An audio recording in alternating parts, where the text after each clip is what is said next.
So, our next speaker is Dr. Шамиль Сюняев with a presentation, Power of Numbers, Statistical Analysis of Harmonized Genomes of Patients with Undiagnosed Diseases.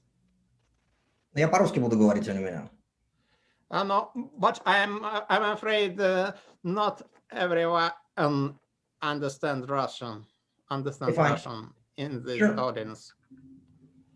Because our audience is quite diverse and most spectators are offline and will see this transcript afterwards. Sure. So the whole story is power in numbers. The story is about harmonized data sets of human genomes, and specifically genomes of patients with rare and undiagnosed diseases. So as many people here would appreciate, the World Health Organization estimates that the collective prevalence of rare disease is quite high in the population. It's every 15th person suffers from some sort of rare condition. And while some of those, like cystic fibrosis or Duchenne dystrophy, are relatively prevalent, the vast majority are extraordinarily rare, sometimes observed in a single individual or in a single family. So the bulk of these rare conditions are represented by extraordinarily rare orphan diseases. Many of them have never been described and unknown to science. Here are some of our patients, and I should tell that all of these patients went through a diagnostic odyssey. So they were referred from one hospital to the next with a lot of unsuccessful attempts to diagnosis. Many patients do not survive until diagnosis, and their life is shorter than this diagnostic odyssey. To address this problem, the NIH-funded Undiagnosed Disease Network. So this is a network of multiple institutions that are supposed to provide diagnosis to these conditions. And I should say that most of them, not all, but the vast majority are genetic conditions. The network includes 12 clinical sites shown on the map here. It includes a sequencing core facility. It includes a model organism core. And what is important for my presentation today, it does include a coordinating center here in Boston. And all the data, especially what's important today, genomic data, are all collected at a single site at Harvard Medical School. So this is the data I will be talking about.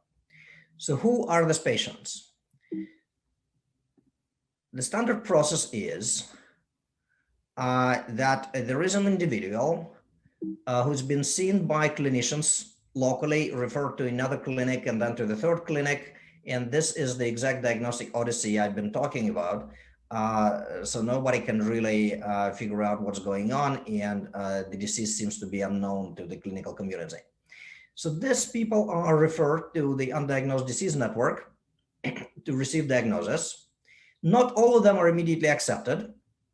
There are criteria for acceptance. This criteria include whether diagnosis has actually been found since. We need complete medical record, very extensive. I should say that many patients now already arrive with their own sequencing of some sort complete. Then there is evaluation whether UDN workup can help, and whether patient and family are available for sequencing. Overall, over 5,000 individuals applied to the network, suffering from potentially unknown conditions, and less than 50% have been accepted so far. The conditions run a gamut of various presentations, from neurological to immune to many others. So that's not a cohort that is built around specific phenotypic presentation. Overall, about 1,600, little over 1,600 patients have been evaluated, and only a quarter were diagnosed. So that's, of course, a dismal number. I should tell that a lot of these diagnoses are genetic diagnoses, while some is just pairing a patient with the right set of clinicians.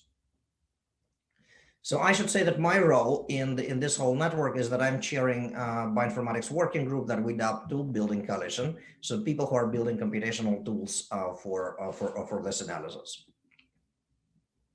So what might this additional answer lie for people whose clinical record has been thoroughly evaluated? They were brought to site, there was additional clinical workup, and then full genomic screening on pretty much everybody. So what we're thinking, what we're currently focusing on, there are unusual types of variants in known disease genes, and those would include short tandem repeats, structural variants, and non-coding variants. Also, these patients may have lesions in genes which were never characterized as disease genes. So basically, we'll focus on new gene discoveries. And in large cohorts, of course, the easiest statistical way forward is to find recurrent hits, to find multiple patients with lesions in the same gene, maybe in the same pathway or the same gene network, and try to statistically evaluate significance of these findings. Now, I should say that we're power limited because the data set is relatively small, and we're looking to work with others, and I'll talk about that a little down the road. I'll focus on two of the stories, and specifically in method development. This is not everything we do because there is a lot of activity around short tandem repeats and structural variants that I'm not going to present. Okay, the current data set is, we have, as I said, over 1,600 individuals who are very extensively clinically evaluated. We also sequence family members. So overall, it's about 4,500 genomes or exons. Now, I should say that even though the Coordinating Center has been collecting data for extensive period of time, the data are literally a mess. We have various technologies applied. They are mapped to different references, different calling tools, and different centers provide genomic data. I'm not going to talk about that. It took us 2 years to harmonize the data set. So currently we have clinical notes, phenotypic description organized in anthology, and the full jointly called data set. We started with raw reads and recalled all samples jointly together. So now the data set is complete. I should thank the department support, the SIGAP team that will present later this meeting, and also our industrial partners, Sentian, and especially Amazon Web Services. Okay, closer to the essence of the talk. The first story is about unusual types of variants, about deep intronic mutations and new open reading frames. So some mutations are seemingly non-coding, but they can affect gene product. So for example, there are splice site gains when a new site arises deep in the intron and leads to intron retention. So the transcript is completely altered.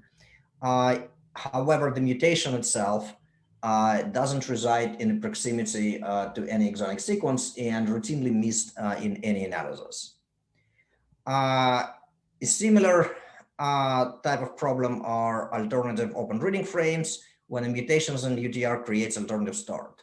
And again, your transcript is being altered. I will focus on splicing today. So briefly about the analysis. So most of our cases are sporadic, meaning that we have an affected individual and all other family members are not affected. So how we can explain the sporadic cases? There's mom, there is dad. There are many variants that we don't know whether they are pathogenic, but there are many rare variants of potentially high impact on molecular function. And one option is that the individual is homozygote, so the phenotype is recessive, and we create a homozygote individual, so unfortunate individuals would inherit the same mutation from mom and dad. Now, you all were told about this in your genetic class. However, this is extraordinarily uncommon, except in specific populations with high degree of consanguinity, right? So in general population, we pretty much don't see such patients. The other mechanism is de novo mutation, meaning that mutation was not inherited from either mom or dad, but it's a new event that arose in this individual. Now, it's very difficult to deal with those because usually calls of de novo mutations are plugged by false positives, and I'll talk about the analysis of de novo mutations a little later in the talk. Another common cause, in addition to de novo mutations, is a compound heterozygosity, when two different mutations were inherited from mom and dad, but they happen to be in the same gene. So the gene is deactivated by two different mutations independently inherited from the parents. There are many combinations, so we have to prioritize those because both parents have a lot of variants, and you usually see a number of situations where two different variants were inherited in the same gene. So we need some sort of statistical framework. So of course, all interesting compound heterozygous combinations have been studied in this population. So we focused in a new type of compound heterozygosity, where one mutation resides in the coding sequence and is a high impact coding variant. But the other one is, as I just mentioned, deep intronic mutation that is either creates de novo acceptor or creates de novo donor, right? So there is intron retention in either case, and there is change in transcript, but the mutation itself resides very deep in the intronic sequence. So the good news is that splice altering variants can be directly predicted from DNA, and we use splice AI algorithm. I'll show its performance against experimental data.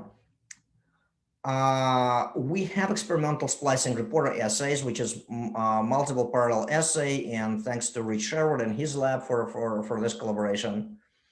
And the other reason to focus on this variant specifically is the promise of ASO therapeutics, where trying to correct splice isoform has shown amazing clinical benefit in a few rare diseases. And this is a specific mutation type that is amenable to intervention with such therapeutics, unlike coding mutations.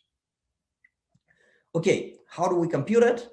So the statistical structure is relatively straightforward. So we compute tail probability of indicator variable, mutation present or absent, conditional on its score for deleteriousness, which would be various prediction scores in coding sequence and splice AI in non-coding sequence. So indicator variable if variant present or absent, and it's easy to compute what's the chance that the variant is present in the gene if you know probabilities of observing a variant in each position in the genome.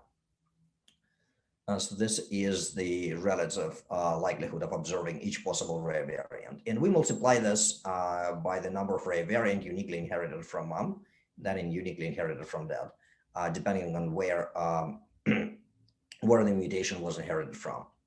And the deleteriousness score, we simply know the tail probability for splice AI score distribution. So we compute this this probability and feed it into Poisson survival function.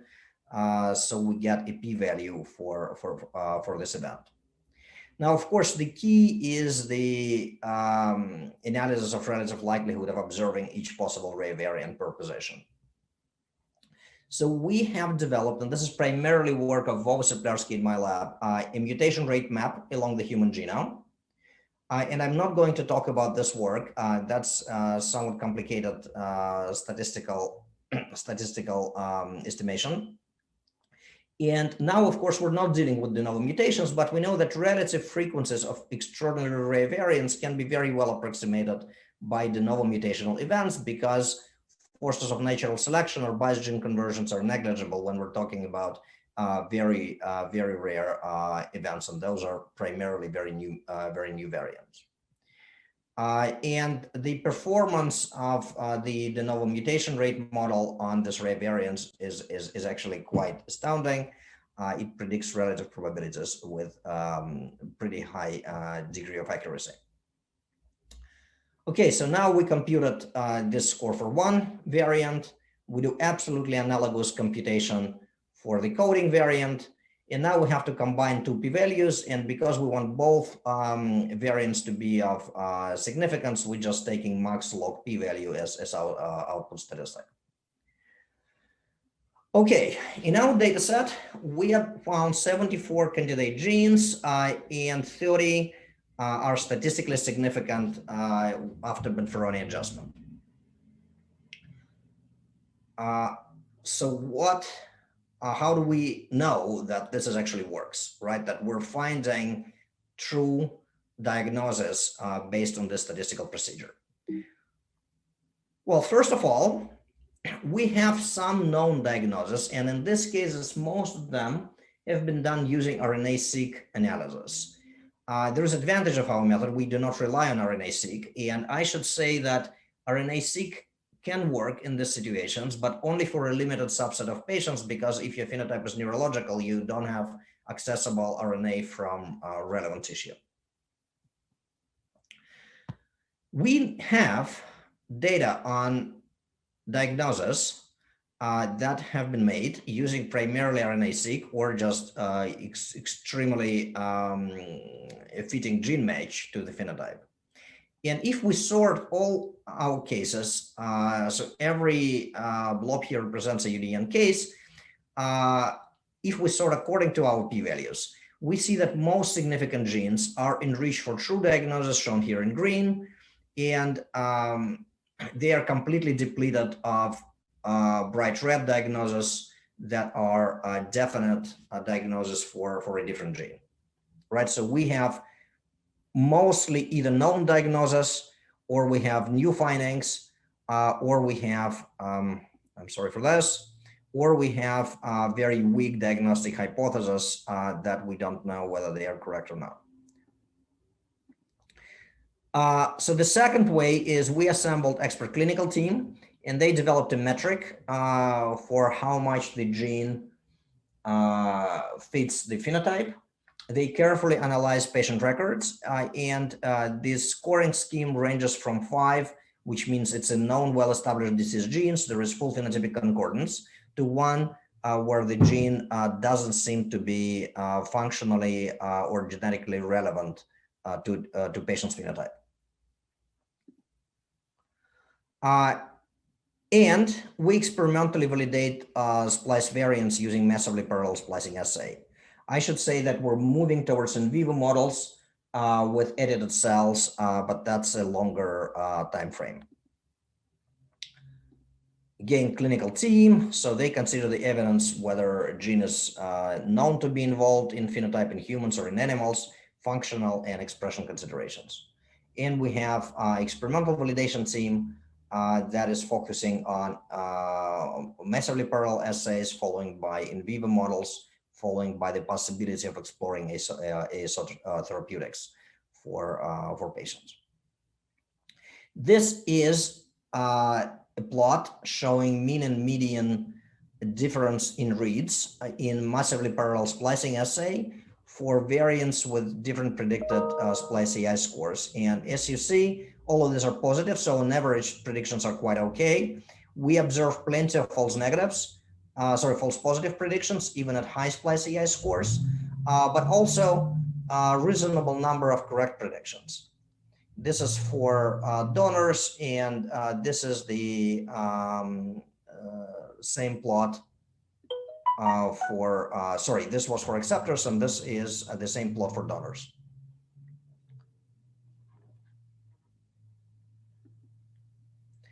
A couple specific diagnoses. So one of the most significant hits is gene PEX1.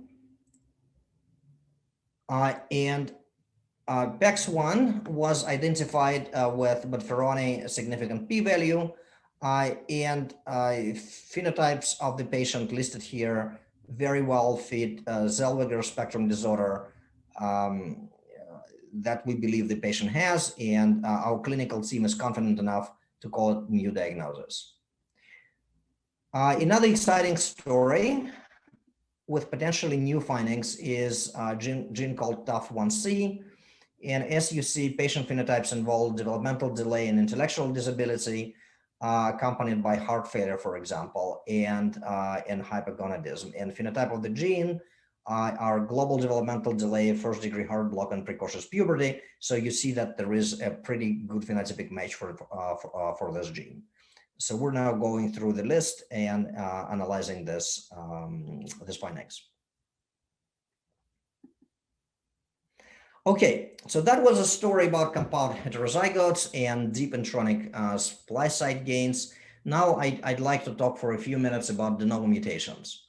So de novo mutations, if you just take all variants with heterozygote genotype in the child and homozygote genotypes, homozygote reference genotypes in both parents, you will end up with a lot of false positives. So a couple of years ago, we wrote this package called NovaColor that works at the BAM level. And we called all de novo mutations within the UDN cohort. And at least statistically, they behave like de novo mutations. So for example, on the right here, there is correlation between number of de novo events and paternal age at birth. So we recapitulate known properties of de novo mutations, and we recovered all of the autosomal de novos found in initial clinical reports. So at least we know that our false negative rate is not very high. Now, one idea is just to find genes with de novo mutations happening in different patients in the same cohort. And I was very pessimistic about this approach because the cohort is quite small. Still, we use statistical machinery developed in this manuscript called de novo West that assigns statistical significance to recurrent de novo mutations in a patient panel, in a patient cohort. And we incorporated our new mutational likelihood estimates within de novo West because de novo West didn't have a sophisticated mutation rate model. So to my somewhat surprise, we found totally 9 genes with 2 or more de novo mutations within the UDN cohort, and 7 are statistically significant at Benferroni corrected level. 5 of those are already known disease genes, right? So this surprisingly works quite well, even in a small cohort of less than 2,000 patients. Of course, we're extremely power limited with this analysis. So we established collaborations with a pretty large data set from Kansas City. This is Children's Mercy Hospital. We already have all the data in-house. And other collaborators are ready to run the same scripts. And this includes Care for Rare study in Canada, Radboud University cohort in the Netherlands, and Solvar-D, which is a European cohort. We just recently reached an agreement with investigators in China, and I would be very happy to work with any similar data set in Russia.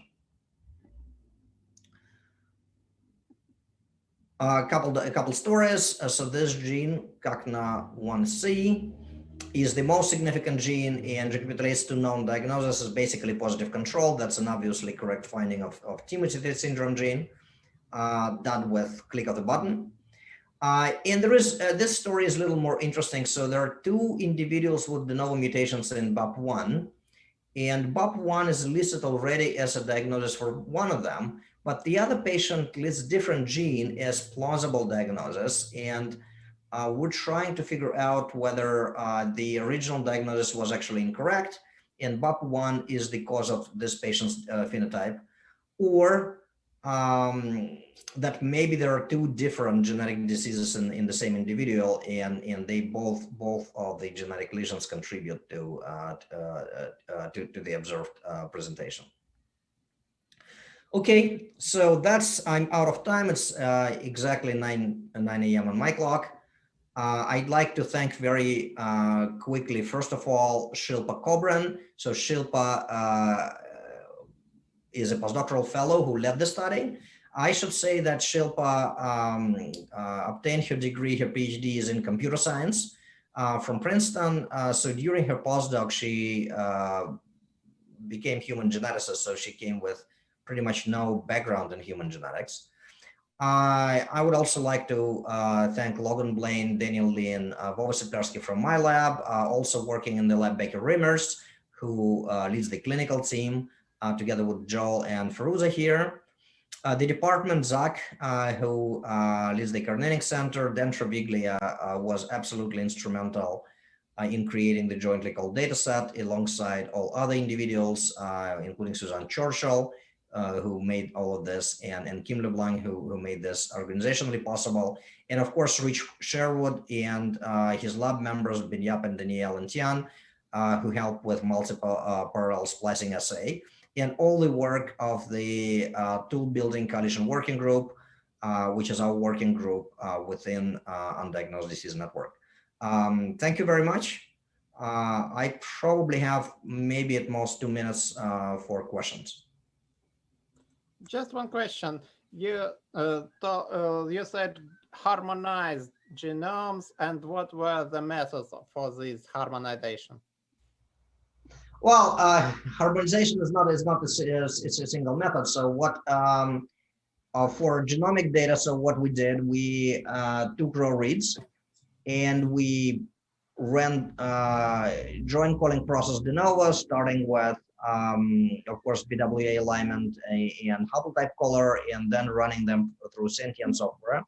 And this was primarily done on Amazon Cloud, creating one join VCF, and then we use Nova caller to uniformly process de novo mutations. On the phenotypic side, phenotypes are uniformly presented as HPO terms, which is human phenotype ontology. And we also keep short PDFs of clinical notes that are a little more freehand or free text. They are much more difficult to parse, but they are available for any individual patient analysis. Again, this is not full clinical record, but this is an abbreviated set of notes. Can I ask a question? Shamil, it's very impressive talk. I'm surprised because I recently found that in Japan, this is also same kind of network is taking place. So it's kind of global tendency, and I'm quite impressed how you do it. But apart from splicing, so you just briefly mentioned non-coding elements in there. So we know that this is a lot of GWAS studies suggest that kind of causative variants are placed in non-coding regions. Can you say a few words about that potential? How do you feel based on your cohort? Is it true that we can expect a lot of in hunter and promoter region, or it's overestimated? That's an excellent question. That's an absolutely excellent question. So the question is this. Primarily, all the analysis in Mendelian genetics are focusing on coding sequence and protein coding sequence. The same actually happens in cancer genomics, and it's a complete contrast with human genetics of complex traits, where all the game is non-coding, and there is this focus on regulation. And in 2012, I think we published a paper with John Stam's group and Matt Murana saying that there is enrichment of those variants in enhancers and other regulatory regions marked by open chromatin. So there is this dichotomy. Current consensus, nobody knows, but the current consensus, I think, within Mendelian genetics is that there is small subset of mutations that are in regulatory variants, not in variants what I mentioned, not the variants that are lie within non-coding sequence but affect splicing, but variants that impact regulation. Nobody really knows how much.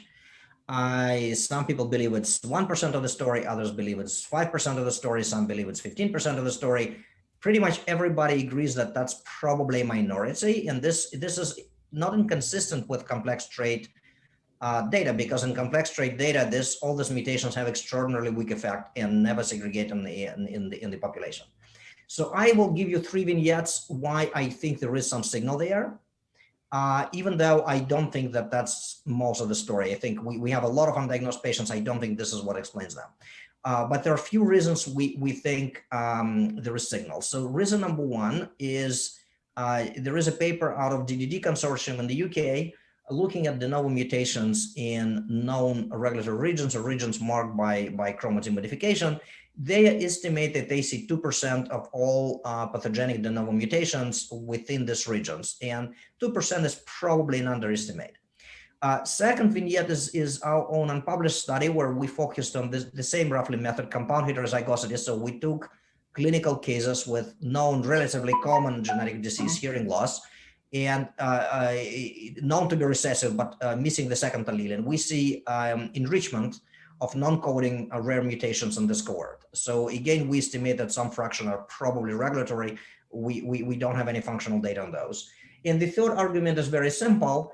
If you look at Mendelian variants in human population that do not lead to disease, but large effect allele segregating in the population, you see several examples of those in non-coding DNA. The most celebrated one is lactase persistency in lactose gene, where the causative mutation is in the intron of a neighboring gene.